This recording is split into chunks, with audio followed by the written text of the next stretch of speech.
नमस्कार, मी सौ नहेल समीर शेख. साक्षीदार न्यूज शो सत्याचा या चॅनलमध्ये आपले स्वागत करीत आहे.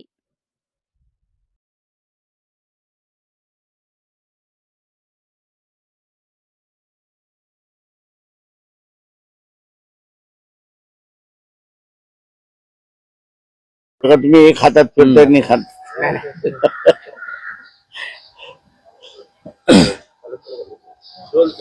भारतीय जनता पक्षातल्या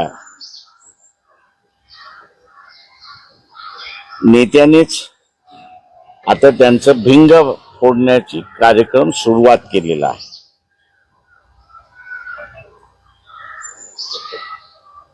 अर्थमंत्री सीतारामन यांचे पती प्रभाकरन, डॉक्टर प्रभाकरन हे एक चांगले इकॉनॉमिस्ट आहेत, अॅनालिस्ट आहेत आणि त्यांनी 2024 साली आंध्र प्रदेशच्या निवडणुकीच्या पॅटर्नचं त्यांनी अॅनालिसिस केलेलं आहे आणि त्यामध्ये त्यांनी असं म्हटलेलं आहे की इलेक्शन संपल्यानंतर 5% मतदान 4.95 असे त्यांचे फिगर्स आहेत. हे 11 ते 2च्या दरम्यान टाकण्यात आलेले आहे. त्यांचं हे विधान जे आहे ते अत्यंत गांभीर्यपूर्वक विधान आहे असं मी त्या ठिकाणी मानतो की एवढा भ्रष्टाचार करून आंध्र प्रदेशमध्ये त्यांनी असताना आपलं सरकार त्या ठिकाणी इस्टॅब्लिश केला अशी परिस्थिती आहे. चंद्रबाबू नायडूंना त्यांचा असताना फायदा झाला हा भाग आहे आणि म्हणूनच आपण बघत असाल की एस्टीन फाईल मध्ये नरेंद्र मोदी यांचं नाव आल्यानंतरही आंध्र प्रदेशचे मुख्यमंत्री चंद्रबाबू नायडू हे शांत बसलेले आहेत, कसलीच भूमिका घ्यायला तयार नाहीत. हा जो फ्रॉड आहे हा महाराष्ट्रामध्ये झालेल्या फ्रॉड सारखा आहे. महाराष्ट्रामध्ये मतदान मतदानाची वेळ संपल्यानंतर 75 लाख मतदान हे करण्यात आलं अशी परिस्थिती आहे. दुर्दैवाने मी असं म्हणेन हायकोर्टामधले 2 जज, पूर्ण हायकोर्ट असं म्हणणार नाही पण हायकोर्टामधले 2 जज यांनी चेतन आयरे भारतीय नागरिक मतदार हे महाराष्ट्राचे इलेक्शन कशा रीतीने चॅलेंज करू शकतात. बाबा, चेतन आयरे भारतीय नागरिक आहे, मतदार आहे, कार्ड होल्डर आहे. तो जर करू शकत नसेल तर कोणी केला याचा खुलासा असताना करावा, जेणेकरून मग त्याला पकडून आम्ही असताना त्या ठिकाणी सांगतो का अनेक्सर 44 हा जो आहे की ज्यामध्ये रिटर्निंग ऑफिसरने पोलिंगच्या दिवशी जे घडलेलं आहे ते सगळं द्यावं लागतं, तेच सबमिट केलेलं नाही. जनतेला माझं असं आव्हान आहे की हे जे इन्स्टिट्यूशनल करप्शन झालेलं आहे, सरकारी पातळीवरती झालेलं करप्शन जे आहे ते आता एवढं वाढलेलं आहे की देशामध्ये आम्ही काही केलं तरी चालेल आणि म्हणून जे काही करारनामे असणारे जे झालेले आहेत भारतीय अर्थव्यवस्थेला आणि त्याच्याच बरोबर भारताला नुकसानदायक झालेले आहेत अशी असणारी परिस्थिती आहे. इथला मध्यमवर्गीय जो आहे,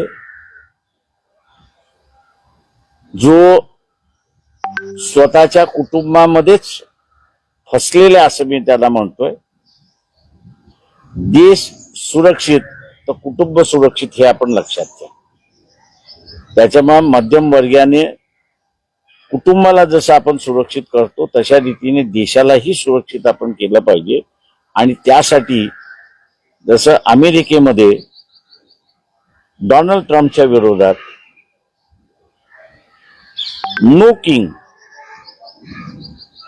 अमेरिकन्स आर डेमोक्रॅट्स अशा रीतीने जे स्लोगन देण्यात आलेलं आहे तशाच पद्धतीने भारतीय मध्यम वर्गीयाने सुद्धा आपलं स्वतःचं कॅरेक्टर दाखवण्याची असणारी गरज आहे की आम्ही सुद्धा भारतीय आहोत आणि भारतीय म्हणूनच आमचं कुटुंब सुरक्षित आहे हे गृहीत धरून मध्यमवर्गीय इथल्या रस्त्यावरती उतरेल आणि आपला रोष व्यक्त करेल असं मी त्या ठिकाणी मानतो.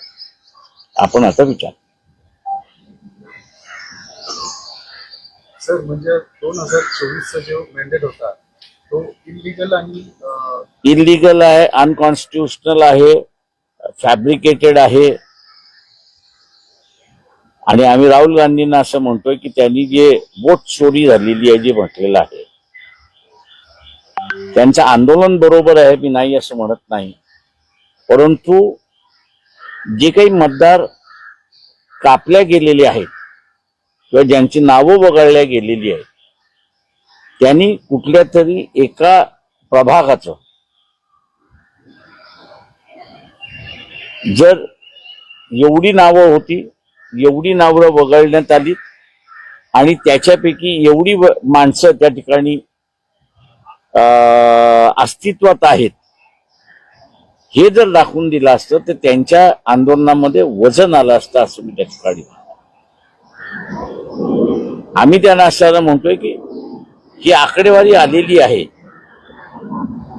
ही आकडेवारी सिद्ध करायची असेल तर तुम्हाला कुठलं तरी प्लॅटफॉर्म लागतं आणि कोर्ट हे एकमेव प्लॅटफॉर्म आपल्या इथे आहे की ज्याच्या मार्फत हे तुम्हाला आकडेवारी त्या ठिकाणी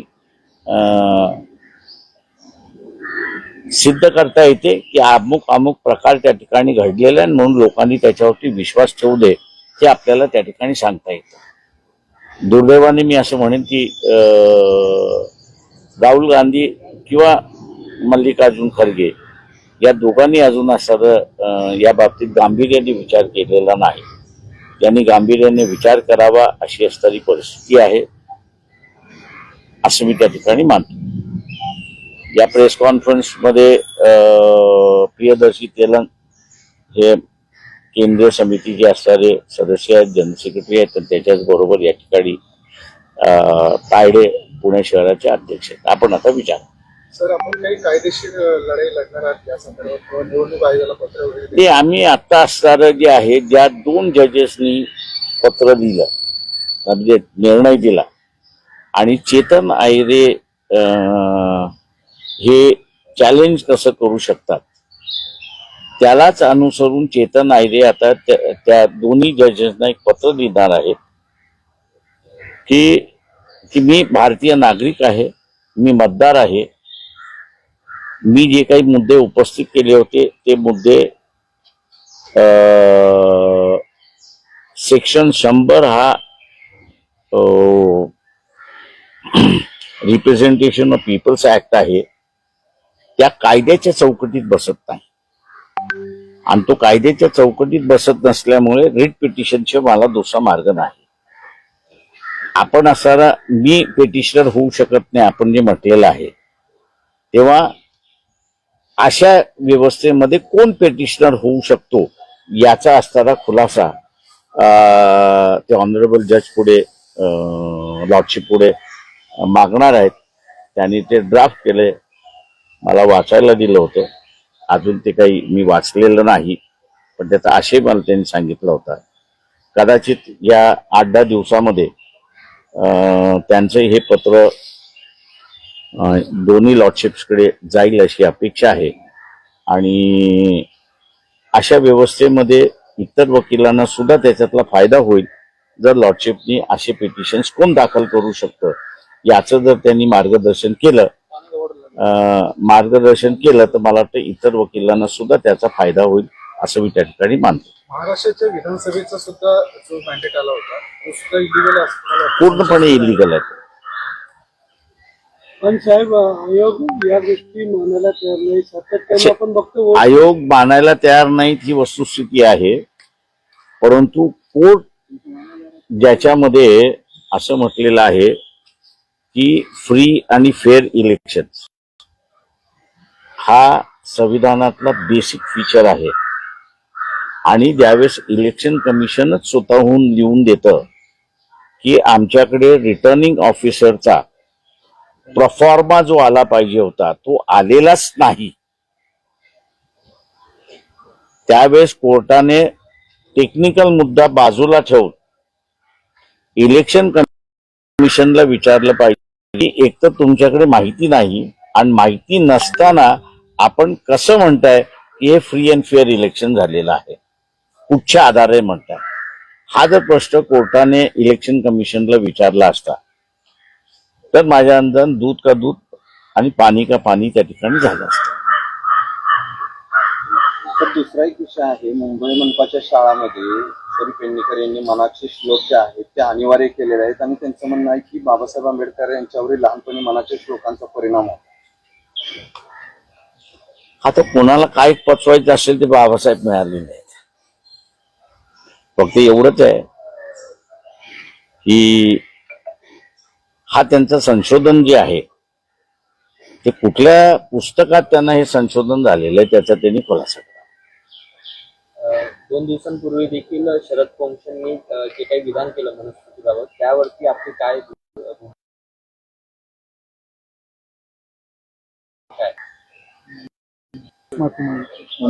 प्रश्न असा आहे, पोंक्षेनीच माफी मागितलेली आहे त्या सगळ्या ह्याच्यामध्ये आणि म्हणूनच आम्ही असं मोहन भागवतांना आवाहन केलं होतं की जे कृत्य बाबासाहेबांनी केलं मनुस्मृती जाळण्याचं,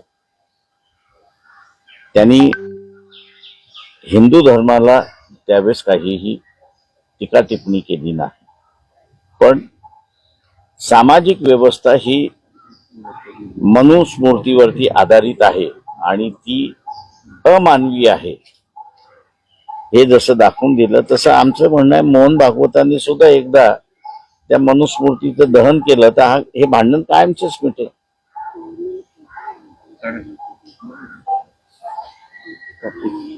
तर बारामती पोटनिवडणूक होते, काय तुमचं निवडणूक लढण्याचं नाही, आता माझं म्हणणं असं आहे की आमचा एकच इश्यू आता राहील की आमच्या हातामध्ये पोलीस मिळालेलं प्रभाकरांचं, त्यालाच आता उजागर करत बसू, ते आणि स्टीम फाईल. न्यायालयीन प्रक्रिया खूप किचकट आहे, मात्र लोकांमध्ये याच्याविषयी जनजागृती होणं आवश्यक आहे. विरोधी पक्षाने तसा प्रयत्न केला मात्र लोकांत तो असंतोष दिसत नाही की ह्या निवडणुका झालेल्या आहेत आणि त्याच्यावरून हे सगळे सरकार रेटून येते. दे मी मगाशी जे म्हणालो तुम्हाला की राहुल गांधींनी एक प्रभाग घेतला SIR याच्या ह्याच्याखाली, या प्रभागातले एवढी मतदान बाजूला काढलेलं आहे ते अस्तित्वात नाही म्हणून त्या कुटुंबाचाच फक्त एक मेळावा घेतला असता आणि त्या मेळाव्याला आपल्या सगळ्यांना जर बोलवलं असतं आणि आपल्या सगळ्यांसमोर ज्यांची नावं वगळलेली आहेत आधार कार्ड घेऊन, रॅशन कार्ड घेऊन, तर कुठलेही आयडेंटिटी कार्ड घेऊन जर समोरासमोर दाखवलं असतं तर इलेक्शन कमिशन फ्रॉड कमी करतोय हे त्यांना सिद्ध करता आलं असतं. आताही तुम्हाला मी सांगतो, महाराष्ट्रातल्या SIR खाली तुमच्याकडे आकडेवारी आहे का, किती जण कमी होणार आहेत? नाही ना, कागदावरती लिहून घ्या, 2,90,00,000 मतदार महाराष्ट्रातले कमी होणार आहेत.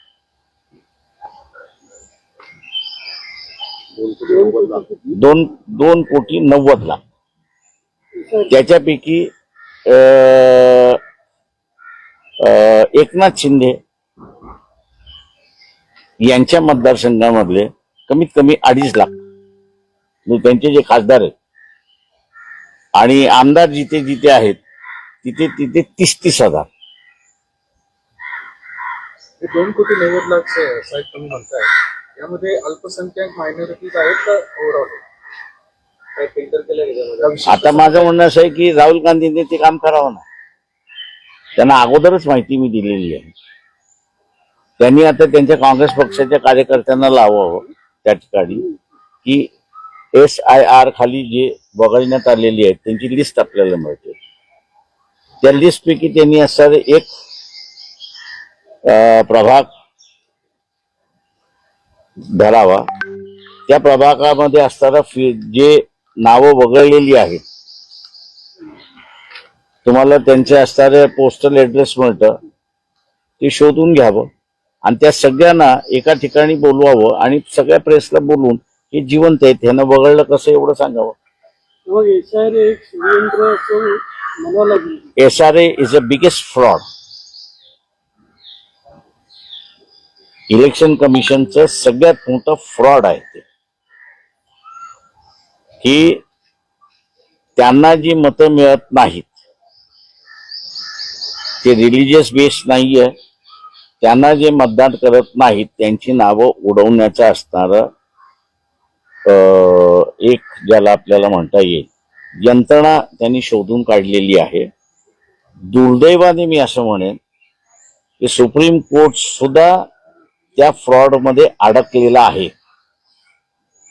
तर का जे 1950चा कायदा आहे त्याच्या सेक्शन 21 प्रमाणे एकदा यादी झाली, पब्लिश झाली, त्या पब्लिश झालेल्या यादीमधनं तुम्हाला कोणाला वगळायचं असेल तर त्याला व्यक्तिशः नोटीस द्यावं लागतं. त्याला व्यक्तिशः नोटीस दिल्यानंतर तो तुमच्या समोर हजर राहिला नाही तरच तुम्हाला त्याच्यामध्ये वगळता येतं, अन्यथा वगळता येत नाही. सर प्रकल्प पण या संदर्भात साहेब काय केलं पाहिजे? या संदर्भात विरोधी पक्षांनी कारण अनेक दुर्दैवाने मी असं म्हणेन की महाराष्ट्रामध्ये विरोधी पक्ष हा आता फक्त काही प्रमाणात काँग्रेस आणि पूर्ण प्रमाणात आम्ही वंचित बहुजन आघाडी एवढंच राहिलेलं आहे. सर प्रकल्प प्रभाकर यांना ईव्हीएम सेटिंगचा म्हणजे त्याच्याकडे इशारा ते करतायत का या विधानावर? अजून त्यांचे तसं काही सजेशन नाहीये. फक्त मतदार यादीतच घोळ आहे, ईव्हीएम मशीन ओके आहे. असे मतदान यादी त्यांच्या सजेशन प्रमाणे की वेळ संपल्यानंतर मतदान झालेलं आहे आणि त्यांनी टायमिंग प्रमाणे आकडेवारी दिलेली आहे. आता ते त्या आकडेवारी प्रमाणे जर मतदान झालं असेल तर पक्ष तर बीजेपी प्रेरणित आघाडी जिंकणार आहे. लोकसभेला ते बरोबर होतं, विधानसभेला चेंज झालाय. लोकसभेला बरोबर होतं, विधानसभेला चेंज झालं. नाही, लोकसभेला सुद्धा तेच घडले. फक्त तुमची लाट असं आहे की कुठल्याही ह्याच्यामध्ये मॅन्युप्युलेशन ज्यावेळेस करता त्यावेळेस तुम्हाला 100% मॅन्युप्युलेशन करता येतं. त्याचं पर्सेंटेज तुम्हाला ठरवावं लागतं, ठरतं. पण लाटच जर तुमच्या 50% विरोधातली लाट असेल तर तुम्ही काहीच करू शकता. दुसरे कॅसे जनगणना होत्या तर 27 पर्यंत चाललंय हे सगळं, तर त्याचा काय परिणाम? ते सगळ्यात मोठं असणारं ओबीसीने लक्षात घ्यावं की त्यांना जातनिहाय जनगणना पाहिजे होती पण ओबीसीने नाही. आता ओबीसी काय करणार ते बघितलं पाहिजे. सर अमित शहा म्हणतायत की देशातून नक्षलवादी जी चळवळ आहे ती पूर्णपणे संपलेली आहे, भारतात नक्षलमुक्त झाले. तुमचं काय मत? अजून तेवढा नाही अभ्यास केला. बरेचसे नक्षलवादी शरण आलेले आहेत, गडचिरोलीमध्ये मोठा कार्यक्रम पण झाला.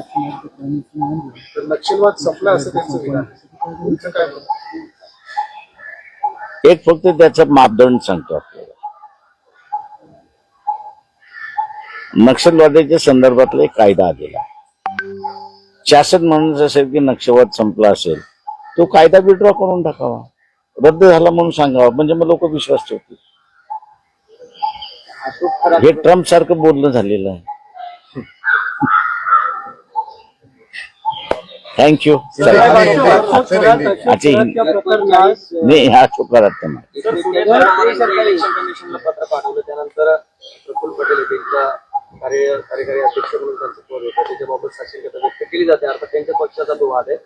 मात्र पार्थ पवारांनी त्यावर सावरासावर केले की हे आमचे मार्गदर्शक आहे. याकडे सगळं तुम्ही काय बघता, कसं बघता तुम्ही, काय चालू आहे? एवढंच काही बोलणार नाही. दुसरा प्रश्न, गेल्या काही दिवसांपासून महाराष्ट्रामध्ये सातत्याने शिवाजी महाराजांच्या पुतळ्यावरून वाद सुरू आहेत. आधी बुलढाण्यामध्ये झालं, आता माडा तालुक्यामध्ये अंजनगावमध्ये वाद होतोय, लसूण हाती तिथे जाऊन बसलेले धनगर बांधवांच्या भावना त्या जागेशी जोडलेल्या आहेत, असं म्हणून छत्रपती शिवाजी महाराजांच्या पुतळ्याला विरोध होता आणि दोन समाजामध्ये तेढ निर्माण होते. मला एवढं माहिती आहे की महात्मा म्हणजे शिवाजी महाराजांना जर शोधून कोणी काढलं असेल तर महात्मा फुलेंनी शोधून काढलं. त्याच्यामुळे असं हा जो आता क्लेमंट तयार झालेले आहे त्यांनी पहिल्यांदा स्वतःचं चारित्र्य बघावं एवढंच फक्त सांगितलं. थँक्यू. चला हिंदीमध्ये पाहिजे का?